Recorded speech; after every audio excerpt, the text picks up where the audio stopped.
Moulin, qui est bien chargé de le faire.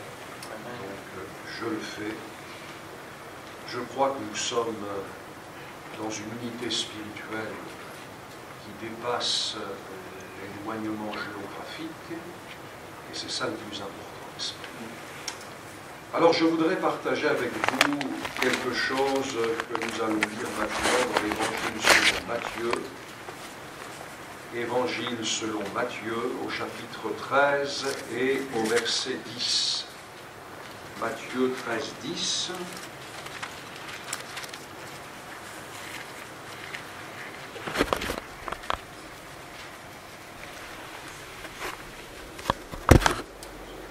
Les disciples s'approchèrent et lui dirent : « Pourquoi leur parles-tu en parabole ?»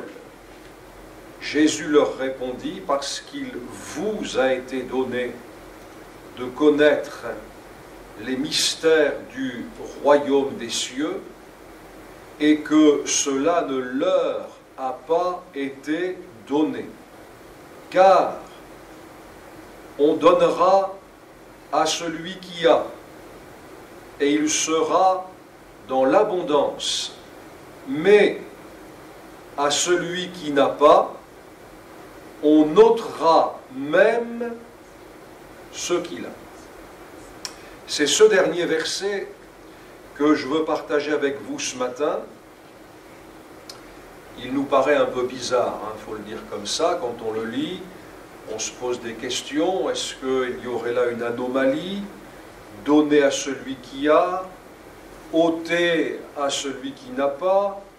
Est-ce qu'il n'y aurait pas là une injustice, un arbitraire divin? Évidemment, ça ne cadre pas avec ce que nous savons ailleurs de la personnalité du Seigneur. Donc il faut laisser de côté ces fausses pistes et essayer de trouver la bonne.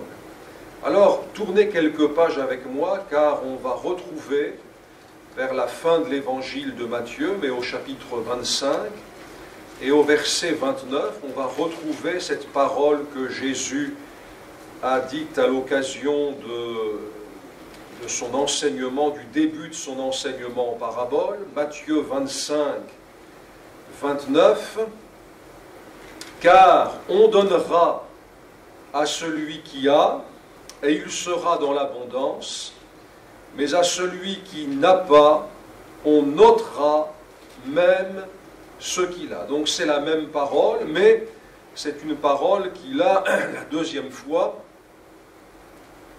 est une parole pour l'avenir, car en effet, cette parabole des talents, car c'est elle, là, en Matthieu 25, cette parabole des talents nous place devant, nous le croyons, nous le déduisons, la perspective du prochain retour de Jésus. En effet, il est question au verset 14, à l'introduction de la parabole, d'un homme qui part pour un voyage et qui remet ses biens à ses serviteurs. Et au verset 19, il est question du même, le maître, qui longtemps après être parti, longtemps après, revient et fait rendre compte à ses serviteurs des biens qu'il leur avait confiés. Donc, nous croyons que le contexte de cette parabole, c'est celui du retour de Jésus. Après son voyage, en quelque sorte, au Père, il va revenir. Et vous connaissez la parabole des talents, je ne vais pas la développer devant vous. Sinon donc, dans cette conclusion qui concerne l'un des serviteurs, il y en a trois dans la parabole, l'un de ses serviteurs, celui qui avait reçu un talent et qui l'a enterré et qui l'a rendu au retour de son maître. Et c'est à ce serviteur-là, à son propos, que Jésus dit : on donnera à celui qui a, et il sera dans l'abondance. Le talent remis va être donné à celui qui a 10 talents, et à celui qui n'a pas, on ôtera même ce qu'il a. Donc il y a une application de cette parole un peu peu mystérieuse pour l'avenir. Nous croyons qu'il y a une application pour l'avenir, pour le moment où nous allons paraître devant le Maître et où l'œuvre de chacun sera manifestée. L'œuvre de chacun, ce n'est pas une œuvre parmi les œuvres, c'est au fond, je le crois vraiment, notre vie appelée l'œuvre. Toute notre vie appelée l'œuvre. L'œuvre de chacun sera manifestée.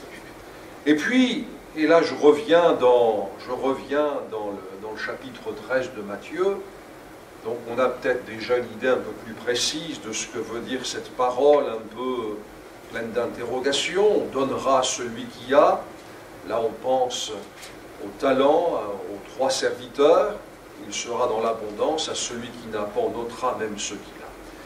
Mais en réalité, je crois, je sais qu'il y a une application, à l'instant, qui est une application présente. Au début du chapitre 13, Jésus commence à enseigner en parabole. C'est la parabole du semeur et des terrains que vous connaissez également très bien. Vous savez que 4 terrains sont présentés et qu'hélas, un seul de ces terrains porte le fruit escompté. Jésus dit ensuite à ses disciples quelque chose qui est en rapport avec ce verset 12 un peu mystérieux. Il vous a été donné de connaître les mystères du royaume des cieux, et cela ne leur, c'est-à-dire les autres, a pas été donné. En effet, c'est à une grande foule, verset 2 du chapitre 13, c'est à une grande foule que Jésus donne cette parabole. Mais dans cette grande foule, Jésus en distingue quelques-uns, peu nombreux, et il dit « Je vous le donne à vous. Je vous le donne à vous. » Et effectivement, c'est à eux que l'explication de la parabole va être donnée, verset 18, « Vous donc. » Et là, Jésus parle à ses disciples. Il a donné la parabole à toute la foule, mais il a donné l'explication à ses seuls disciples. Est-ce qu'il y a une volonté chez Jésus de perdre qui que ce soit? Est-ce que, si on le disait d'une manière toute humaine, Jésus a ses têtes? Est-ce qu'il condamne l'immense majorité de cette grande foule, qui est quand même venue l'écouter, et est-ce qu'il ne sauve que les 12? Non. Non. Mais simplement, qu'est-ce qui se passe? Eh bien, il se passe qu'au moment même où Jésus donne cette parabole du semeur et des terrains, il a devant lui les 4 terrains. Lui le sait. Ce n'est pas une parabole qui va arriver après qu'elle aura été donnée. Elle opère dans le temps même où elle est donnée. Lorsque Jésus enseigne, il sait qu'il a dans cette grande foule des gens qui représentent les 4 terrains, dont certains qui représentent ce terrain qui est le terrain préférentiel de Jésus, qui est le dernier, c'est-à-dire un grain en donne 30, un autre 60 et un autre 100. Les 12 sont la bonne terre. Ils ont la parabole, Jésus leur donne l'explication, et puis si on va un peu plus loin dans le temps, après leur avoir donné l'explication, dans leur vie, un grain donnera 30, un autre 60 et un autre 100. Donc, on donnera à celui qui a, et il sera dans l'abondance. Les 12, disons plutôt les 11, car il y en a un qui va laisser le péché s'installer dans son cœur, vous le savez bien, jusqu'aux conséquences ultimes, néfastes, mais les 12 moins 1, on va le dire comme ça, vont vivre la bonne partie de ce verset 12. On donnera à celui qui a, et il sera dans l'abondance, alors que les autres vont vivre la mauvaise partie du verset 12, et il n'y a là aucune injustice et aucun arbitraire. Pourquoi? Luc dit, lorsqu'il présente à sa manière la même parabole, il dit de ce terrain unique qui donne du fruit qu'il représente le cœur honnête et bon. Vous retrouverez ça. Le cœur honnête et bon. La parole est semée, la parole de Dieu, comme une semence, et Luc décrit ce terrain qui donne du fruit de la façon suivante, c'est le cœur honnête et bon. Donc, ces 12 moins 1, là, ne sont pas des champions, ce ne sont pas des gens qui sont inaccessibles, et finalement, quand vous lirez la suite de leur vie, vous vous rendrez compte que nous sommes faits du même bois, eux et nous. Mais, ce qui fait la différence, c'est le cœur. Les dispositions profondes du cœur. Nous savons que c'est là que se produit la différence, que c'est là que doit porter notre effort, vraiment, pour veiller sur notre cœur.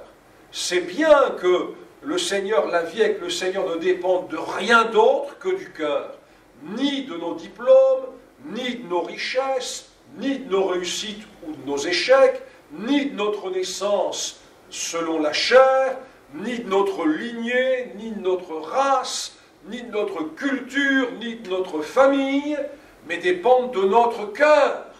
Un cœur honnête et bon, c'est la bonne terre, il lui a été donné, et il lui sera ajouté à ce cœur-là un grain 30, un autre 60, un autre 100.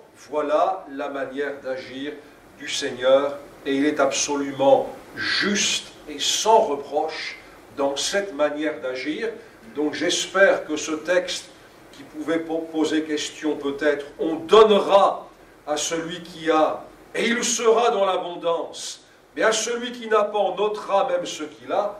J'espère que ce texte vous posera dorénavant moins de problèmes, s'il vous en posait toutefois, bien évidemment. Ceci étant, je dis encore ceci, quelle différence entre le cœur honnête et bon, et puis le cœur de ce peuple, le cœur qui est représenté par les 3 autres terrains. Jésus dira au verset 15, le cœur de ce peuple est devenu insensible. Voyez, leur cœur est devenu insensible. Ce n'est pas avec mépris que Jésus parle de ce peuple. D'une certaine manière, c'est son peuple d'abord. Jésus était juif, ce peuple. Le cœur de ce peuple est devenu insensible.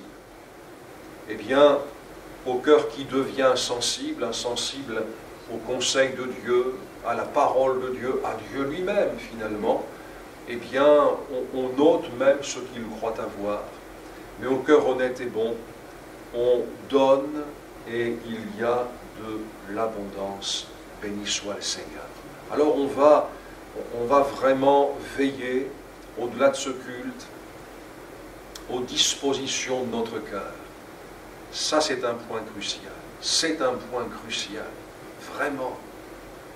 Je vais peut-être vous étonner, je ne sais pas quelle représentation vous avez du pasteur, du prédicateur, je ne le sais pas, mais je supplie le Seigneur, je prie régulièrement le Seigneur pour qu'il me permette de garder cette sensibilité à sa présence, à sa parole, parce que je sais très bien qu'avec le temps, et là on parle en dizaines d'années quand même, qu'avec le temps, avec l'expérience accumulée, avec tout ça, les repères dont on pense, on a fait l'effort de bien les poser, on pourrait peut-être se laisser aller. Non, qu'il n'en soit pas ainsi.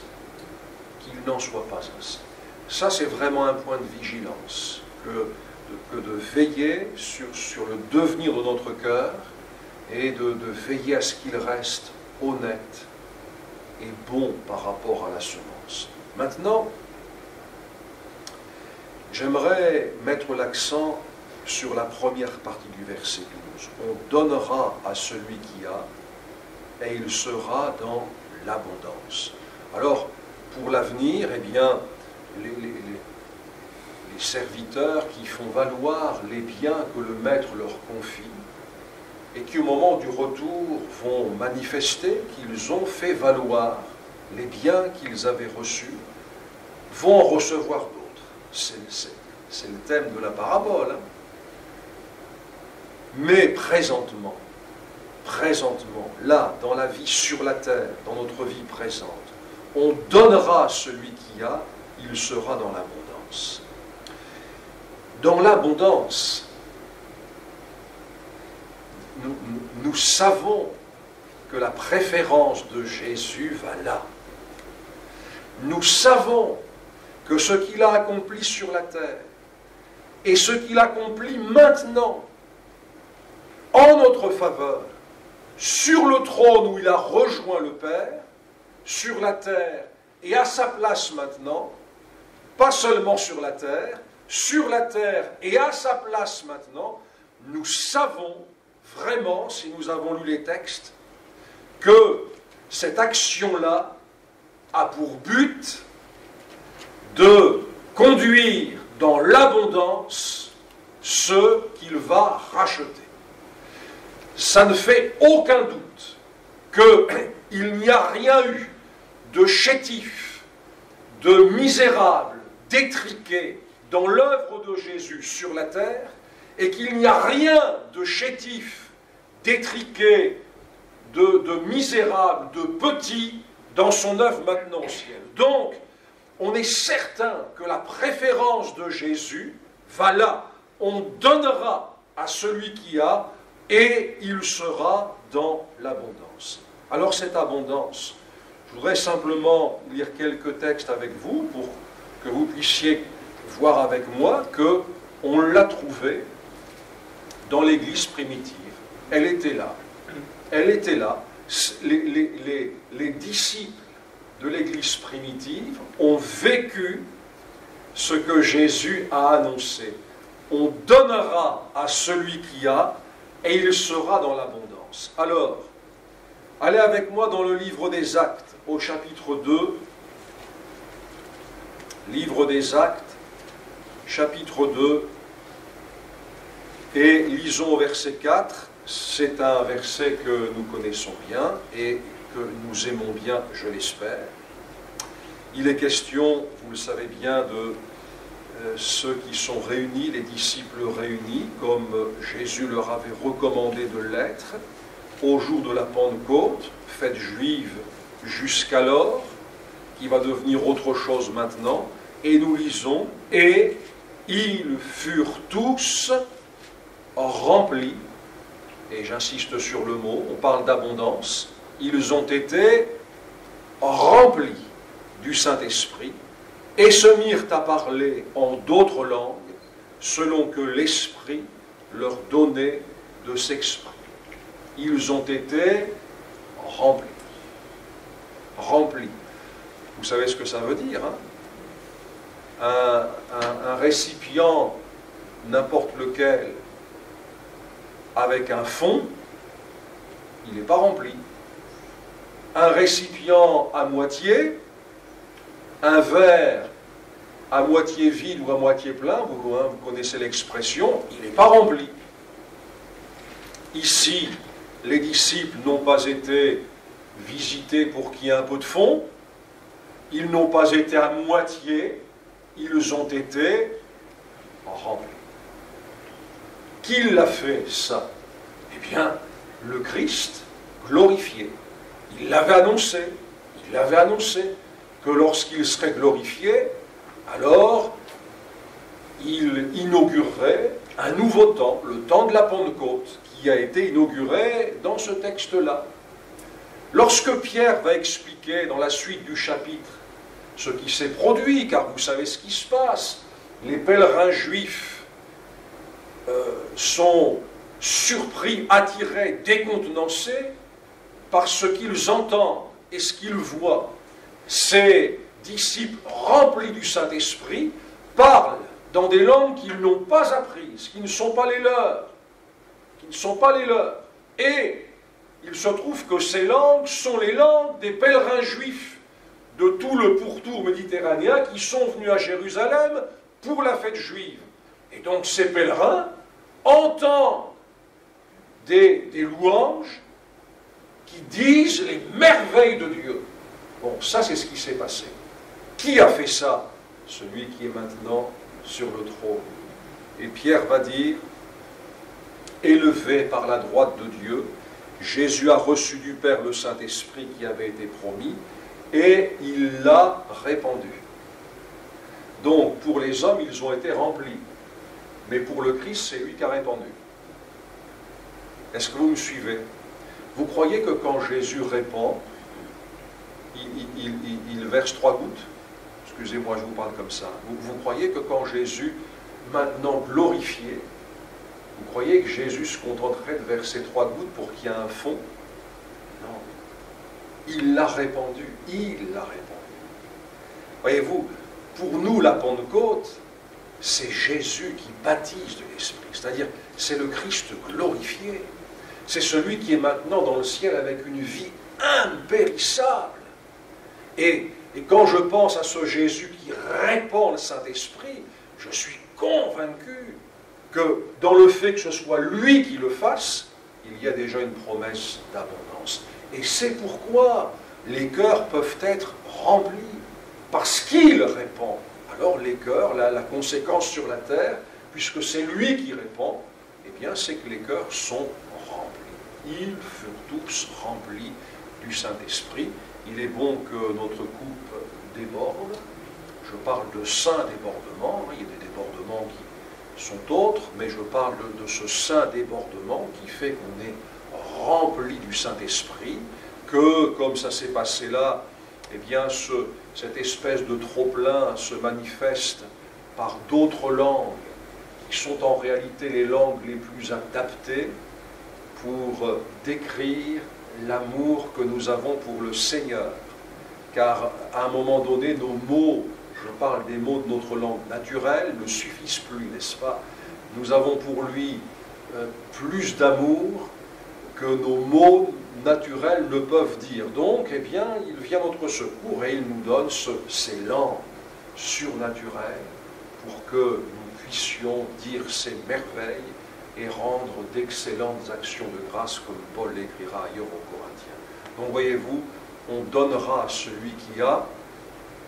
Ces 120 là, ils avaient déjà quelque chose, mais le Christ a répandu en plus, et ils ont été dans l'abondance. Deuxième aux Thessaloniciens, au chapitre 1er. Deuxième aux Thessaloniciens, chapitre 1er, lisons à partir du verset 3. Nous devons à votre sujet, frères,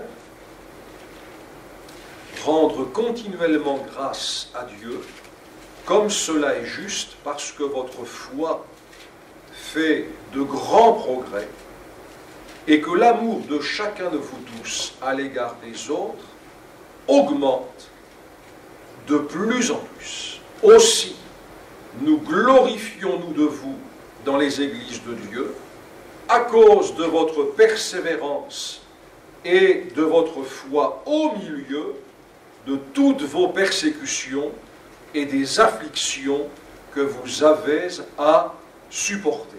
Donc, je vois dans ce verset 3 que l'abondance est en rapport pour les Thessaloniciens avec leur foi. Votre foi fait de grands progrès. Donc, on retrouve cette notion d'abondance. Elle fait de grands progrès. Et je vous fais remarquer qu'elle fait de grands progrès dans des circonstances adverses, pénibles. Paul parle au verset 4 de toutes vos persécutions et des afflictions que vous avez à supporter. Si nous pensons que pour que notre foi augmente, il faut que la facilité de la vie, de l'existence nous y aide, nous nous trompons. Nous nous trompons. La foi n'augmente pas de cette manière-là. Je ne suis pas en train de vous dire de rechercher la difficulté, elle viendra toute seule à vous, soyez-en certains. Mais la réalité, c'est que la facilité ne fait pas abonder la foi, ça serait même plutôt le contraire. Mais ces disciples dans la ville de Thessalonique ont eu, comme c'était souvent le cas à l'époque, bien que jeunes disciples, ils ont donc quasiment tout de suite été confrontés aux persécutions, aux afflictions, ils les ont supportées par amour pour Christ, et ce que Paul note, et s'il le note, c'est qu'il a des éléments suffisants pour le faire, c'est que loin de détruire leur foi, ces afflictions et ces persécutions ont contribué au contraire à l'augmenter. Il y avait de l'abondance. Et puis il y avait de l'abondance dans le domaine de l'amour. L'amour de chacun de vous tous à l'égard des autres augmente de plus en plus. Vous avez remarqué comment on retrouve l'abondance dans les pages du Nouveau Testament? On donnera à celui qui a, mais dit Jésus, et il sera dans l'abondance. Alors la foi fait de grands progrès, et l'amour augmente de plus en plus, l'amour de tous, à l'égard des autres. Bien écoutez, Jésus l'avait dit, Jésus le fait. Quelqu'un peut-être se dit, mais alors ces disciples de Thessalonique étaient performants? Non. Vraiment, non. Non. Qu'est-ce qui se passe à Thessalonique? Mais c'est écrit. C'est écrit, Paul l'écrit. Il dit dans la première, aux Thessaloniciens, nous rendons continuellement grâce à Dieu de ce qu'en recevant la parole de Dieu, on revient à la parabole du semeur au cœur honnête et bon qui porte du fruit, il y a de l'abondance. Donc, en recevant la parole de Dieu que nous vous avons fait entendre, vous l'avez reçue, non comme la parole des hommes, mais ainsi qu'elle l'est véritablement comme la parole de Dieu qui agit en vous qui croyez. Qui agit, la parole qui agit en vous qui croyez. Ce n'est pas une question de performance individuelle. L'amour qui augmente de plus en plus et la foi qui fait de grands progrès. C'est quoi? C'est que dès le départ, pour expliquer leur conversion et dans la suite, ils ont reçu la parole de Dieu pour ce qu'elle est. Et Paul dit pas comme une parole d'homme. On comprend bien ce que Paul a en tête quand il écrit ça, une parole d'homme. On l'écoute, et puis qu'est-ce qu'on fait?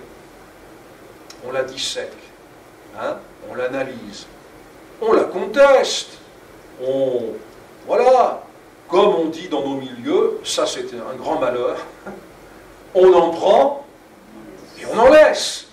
Bon, si c'est une parole d'homme, on peut en prendre et en laisser. Paul dit non, j'ai bien vu que vous n'avez pas reçu la parole de Dieu comme ça, vous l'avez reçue pour ce qu'elle est vraiment, c'est-à-dire Dieu vous parle. Vous l'avez reçue comme ça. C'est ce qui explique votre conversion, votre abandon des idoles. Et c'est ce qui explique la marche qui suit. Car cette parole, quand on la reçoit comme ça, elle agit. Elle agit. C'est une semence qui porte du fruit. 30, 60 et 100. Et regardez comment, après l'avoir lu dans la parole de Jésus qui enseigne près du lac, comment on voit ça s'accomplir à Thessalonique.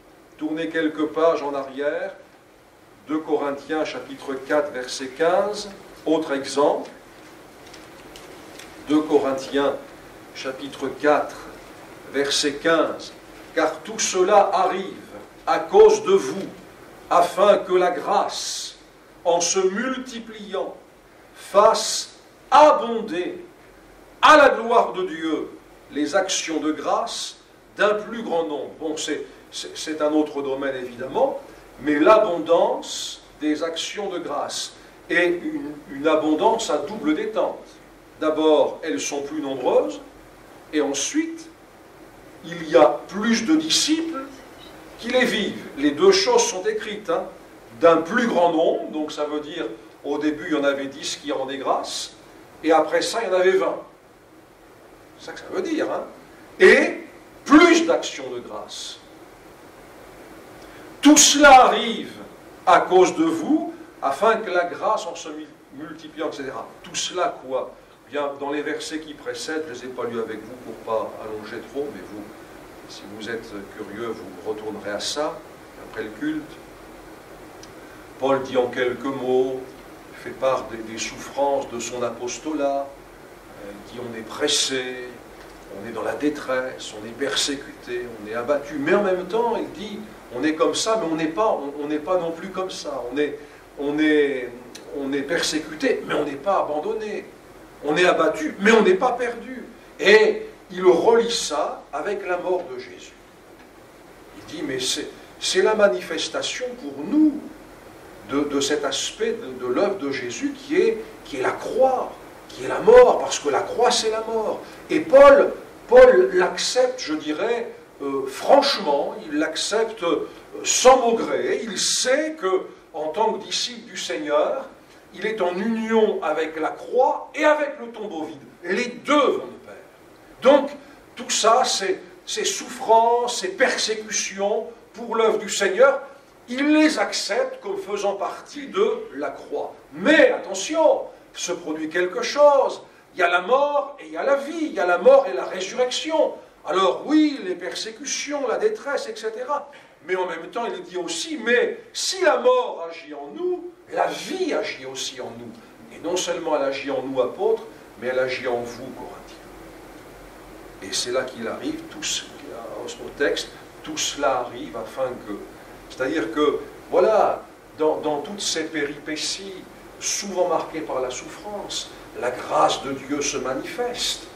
La grâce de Dieu se manifeste.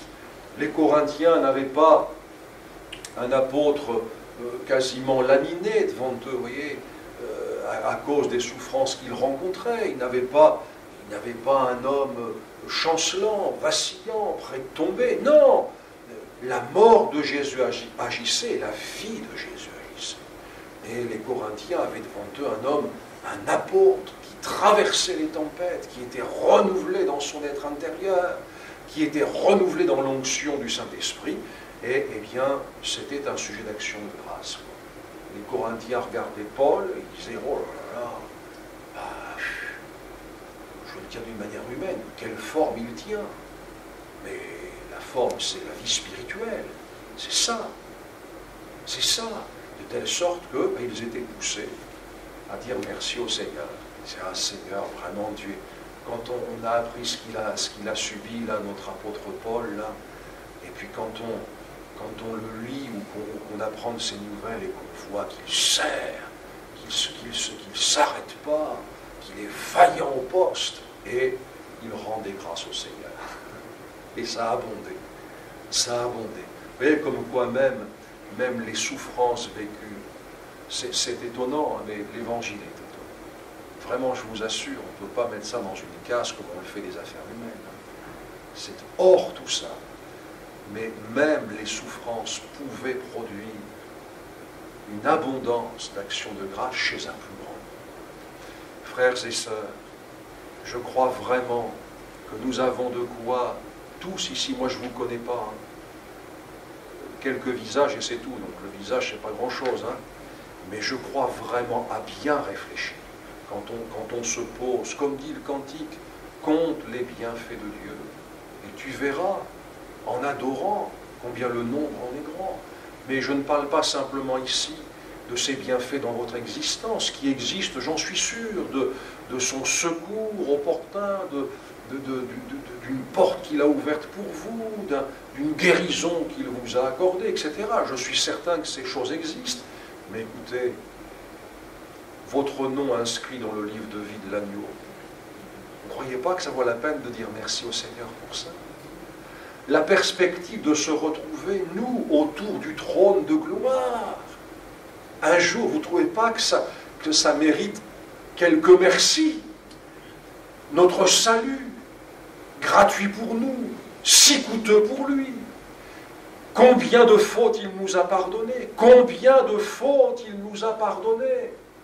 Sa patience, sa longanimité, le fait que Jésus ne laisse pas tomber rapidement voyez-vous, etc., etc., etc. Je crois vraiment qu'on peut faire abonder les actions de grâce. Et puis je veux terminer, presque, je citerai simplement, je ne vais pas trop bien m'attarder parce que j'ai un œil sur ma montre. Allons dans la deuxième épître de Pierre au chapitre 1er et au verset 8. J'ai essayé de relever des textes qui parlent de l'abondance vécue par les églises primitives suite à la parole de Jésus en Matthieu 13. Car si ces choses sont en vous, et ils sont avec abondance, elles ne vous laisseront point oisifs, ni stériles pour la connaissance de notre Seigneur Jésus-Christ. Et on voit bien que Pierre dit, si ces choses sont en vous, il ne dit pas si par hasard ces choses sont en vous. Pierre compte fortement, fermement, qu'elles soient en eux. Et il le compte d'autant plus fortement et fermement qu'il vient de dire au verset 3, sa divine puissance nous a donné tout ce qui contribue à la vie, à la piété. Donc pour Pierre, il est clair que les biens de Jésus deviennent les nôtres parce qu'il le veut ainsi. Nous sommes dotés. Nous sommes dotés. Tout ce qui nous est nécessaire nous vient d'en haut. Donc ces choses sont en vous avec abondance. Pierre les a citées. La foi, la vertu, la connaissance, la maîtrise de soi, la patience, la piété, l'amitié fraternelle, l'amour. Eh bien voilà. C'était l'optique, c'était la vision des apôtres de Jésus-Christ qui avaient entendu la parabole, que Jésus avait pris à part ensuite pour dire, eh bien, eux non, leur cœur est devenu insensible, mais vous, je vais vous donner l'explication. Et puis la fin de l'explication, eh bien, un grain en donne 30, un autre 60, un autre 100. Et Pierre, à sa manière, quelques années plus tard, vers l'année 65 ou 66, a priori, eh bien, retranscrit ce qu'il avait entendu au bord du lac, et qu'il a vu, et qu'il a vécu pour lui, et qu'il a vu dans les églises où il est allé, et voilà, ça donne ça. Si ces choses sont en vous, et ils sont avec abondance. La dernière fois que je suis passé parmi vous, c'est-à-dire le mois dernier, j'ai lu quelques textes avec vous pour vous encourager, pour nous encourager à garder précieusement le dépôt que le Seigneur nous avait confié. Aujourd'hui, je vais un petit peu plus loin et je vous dis que ce dépôt que l'on garde, mais on permet qu'il fructifie. Jésus a dit, on donnera à celui qui a et il sera dans l'abondance. Et c'est sa préférence qui va là. L'autre part existe, elle existe vraiment, mais la préférence de Jésus, c'est ça. Notre vie spirituelle, ce n'est pas une dotation une fois pour toutes. Peut-être que on pourrait dire, mais si je reçois tout une fois pour toutes, est-ce que ça ne va pas avoir tendance à diminuer? Est-ce qu'il en restera assez jusqu'au retour du Seigneur ou à ma mort? Non, c'est plutôt le Seigneur qui nous donne sa richesse, nous confie ses biens, mais des biens qui sont augmentés, qui sont enrichis, qui sont comme déployés, vraiment une parole qui est agissante. Lorsqu'elle est reçue, elle agit. Et, alors ça, c'est vrai pour maintenant, c'était vrai pour ceux auxquels Pierre écrivait, c'était vrai pour les Corinthiens, c'était vrai pour les Thessaloniciens. Et, mes frères et sœurs, car nous allons vers l'apothéose, je vous assure, vous avez vos difficultés, vos tristesses. Je suis certain que vous avez de la tristesse dans le cœur pour plusieurs, et je sais pourquoi. Mais ça ne va pas nous gâcher la vue. D'accord? Nous marchons vers une apothéose. Vous êtes d'accord? Vous êtes d'accord? Vous dites peut-être, mais qu'est-ce que je fais là? On est une douzaine ce matin. Pour les cheveux blancs, allez, vous avez connu Coville. J'ai connu Coville il y a 25 ans. Et je suis certain qu'il peut y avoir des sujets de tristesse. Mais mes frères et sœurs, ça ne doit pas vous gâcher la vue. Nous allons vers l'apothéose. Ne l'oubliez pas. Ne l'oubliez pas. Et qu'est-ce qui va encore se passer à ce moment-là? Je vais simplement vous lire, je ne vais pas vous les expliquer, mais je vais vous lire ce qui va se passer pour les cœurs honnêtes et bons, pour ceux qui reçoivent la parole de Dieu pour ce qu'elle est vraiment, c'est-à-dire la parole de Dieu, qui agit en ceux qui croient. Et je vais vous dire ce que le Seigneur va encore faire, et comment il va encore ajouter. Voilà, je ne vais pas l'inventer, c'est écrit. À celui qui vaincra, dit Jésus, je donnerai. Et là, c'est l'avenir. Hein. Là, c'est la rencontre de l'Église avec son Maître. On est là. C'est ça l'apothéose. Hein. Et Jésus dit, je donnerai. C'est-à-dire qu'à ce moment-là, il donnera encore. Je donnerai à manger de l'arbre de vie qui est dans le paradis de Dieu. Je continue. Alors vous savez où je suis hein, dans les lettres aux églises. Sois fidèle jusqu'à la mort, et je te donnerai la couronne de vie. C'est-à-dire que Jésus va ajouter, hein, il va ajouter encore. Je continue. À celui qui vaincra, je donnerai de la manne cachée. Je lui donnerai un caillou blanc, j'explique pas. Hein. Et sur ce caillou est écrit un nom nouveau que personne ne connaît, si ce n'est celui qui le reçoit. Je continue. À celui qui vaincra et qui gardera jusqu'à la fin mes œuvres, je donnerai autorité sur les nations. Je continue. Il va ajouter. Hein. Rappelez-vous, il a dit, on donnera à celui qui a. Hein. Il ne se moque pas de nous, le Seigneur. Hein. Je continue. Au chapitre 3. Celui qui vaincra sera ainsi revêtu de vêtements blancs. Il sera revêtu de vêtements blancs. Je n'effacerai pas son nom du livre de vie, et je confesserai son nom devant mon Père et devant ses anges. Et puis encore ceci, celui qui vaincra, je ferai de lui une colonne dans le temple de mon Dieu, et il n'en sortira plus. J'écrirai sur lui le nom de mon Dieu et le nom de la ville de mon Dieu, de la nouvelle Jérusalem qui descend du ciel d'auprès de mon Dieu, et mon nom nouveau. Et puis, quelque chose qu'il faut recevoir pour une seule raison, c'est écrit, parce que c'est incroyable. On le reçoit parce que c'est écrit, mais je dis c'est incroyable. Celui qui vaincra, je le ferai asseoir avec moi sur mon trône. Je vous regarde. Je vous regarde. Vous trouvez que c'est normal, humainement parlant? Jésus dit, celui qui vaincra, je le ferai asseoir avec moi sur mon trône, comme moi j'ai vaincu. Et me suis assis avec mon Père sur son trône. Jésus nous fera asseoir, si nous vainquons, avec lui sur son trône.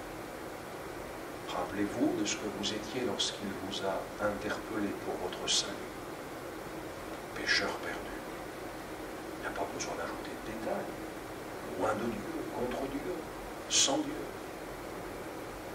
Il vous a sauvé, racheté, façonné.